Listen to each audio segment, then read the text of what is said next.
Jonna whispered. Yeah, Stanley grumbled. I came up to fix your leaky faucet yesterday morning.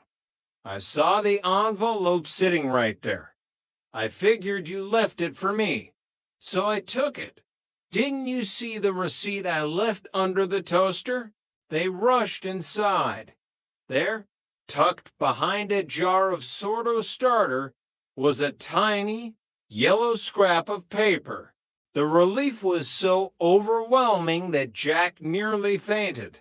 He leaned against the avocado-colored wall, his heart finally slowing to a normal rhythm. You know, Stanley, Helen wrote, appearing behind him. You really are a prince among men. Now, why don't you be a king and take us all out to dinner? After all, you've got the rent money, and I'm tired of looking at this kitchen. Stanley complained. Of course, he talked about the price of gas and the state of the economy. But as the five of them headed down to the Regal Beagle, Stanley's dime Jack Tripper looked at his roommates and realized that while their life was a series of near catastrophes, they were the best catastrophes he'd ever had. Chapter 7, The Master of the Soulful. The fluorescent lights of the Santa Monica Community College kitchen annex hummed with a clinical indifference. Jack Tripper stood over a bowl of egg whites, his whisk moving with the rhythmic desperation of a man who knew his entire grades depended on the volume of air he could trap in a liquid. Beside him was Gilbert, a fellow student whose arrogance was matched only by the height of his chef's hat. Gilbert didn't cook, he curated. A bit heavy on the wrist, Tripper, Gilbert sneered, peering into Jack's bowl. A soulful is a sigh, not a shout. You're making an omelet for a construction crew. Jack gritted his teeth. I like my size with a bit of substance, Gilbert. Besides, my grandmother always said if you can't hear the whisk, you're not working hard enough. Your grandmother probably made pot roast and hoped for the best, Gilbert retorted. The challenge was simple. The annual Dean's Brunch. Jack had been assigned the dessert soulful. If it fell, so did his scholarship chances. If it rose, he might actually get a lead on that internship at the posh French restaurant downtown, the one that paid in more than just leftovers.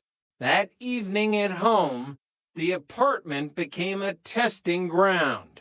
Jack, I can't eat any more chocolate, Chrissy moaned, slumped on a beanbag chair.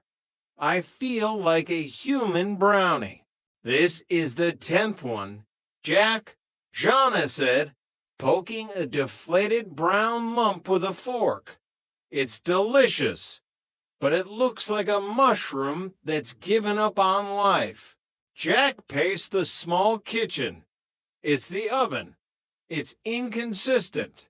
It's temperamental. It's like living with Stanley Roper. It only works when it wants to. And it's always grumpy. Suddenly, there was a knock. Stanley Roper appeared, holding a wrench. I heard thumping. Are you building a boat in here? I'm practicing, Mr. Roper, for school. Roper peered at the tray of failed desserts. You're making mud pies. Kids today. In my day, we ate what we were given and didn't try to make it fancy. But then Helen pushed past him.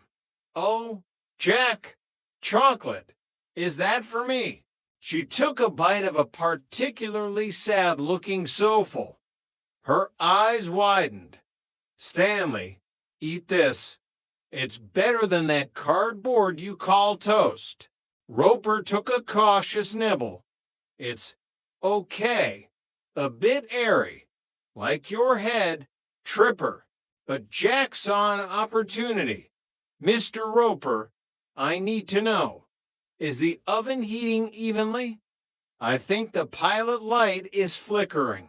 For the next 2 hours, Stanley Roper actually worked. He crawled behind the stove, grumbling about French nonsense, while Jack whisked and Jeanne and Chrissy acted as a support crew, offering encouragement and cleaning up the cocoa powder explosions. The day of the brunch arrived. Jack's sofa sat in the industrial oven at the college. Gilbert's was right next to it, towering and perfect. Watch and learn. Tripper, Gilbert whispered. But as the dean walked by, a sudden tremor shook the building, a minor California rumble, the kind that locals barely noticed. But for a soulful, it was a death knell. Gilbert's masterpiece shivered and then, with a tragic whoosh, collapsed into a sugary puddle. Jack held his breath. His soulful, supported by the slightly more robust and construction crew style structure he developed in the Roper's temperamental oven, merely wobbled. It held its ground. It was firm. It was resilient. It was a Tripper original. Exceptional, the dean murmured, taking a bite. Substance. Character. Just like a good Santa Monica morning. Jack returned home that evening with a bottle of sparkling cider and a wide grin. He had the internship. We did it. He cheered, pouring drinks for the girls. We? Jeanne asked, smiling. I think you mean the oven did it. No, Jack said, raising his glass toward the floor. I think I have to thank Stanley. It turns out, if you can survive a Roper oven, you can survive anything. Chapter 8. Petals and Problems. Jeanne Wood's world was usually one of quiet beauty. The flower shop was a sanctuary of lilies, roses, and the earthy scent of damp soil. But beauty often attracted the strange, and today, the strange was a man named Mr. Henderson. Mr. Henderson was a regular who bought a single carnation every Tuesday. Today, however, he wanted a statement. I need to apologize. Jeanne, he whispered, leaning over the counter. I forgot our anniversary. 50 years. I need something that says I'm a fool. But I love you. Jeanne smiled, her hands moving expertly among the blooms. I have just the thing. Lilies for devotion, red roses for passion, and a bit of baby's breath for. Well, for the mistakes. As she worked, she didn't notice the card she was writing. Her mind was on a misunderstanding from that morning Jack had accidentally used her hairbrush to clean a mushroom, and she was still fuming. Jack Tripper is a fungus, she muttered to herself as she tucked a card into the bouquet.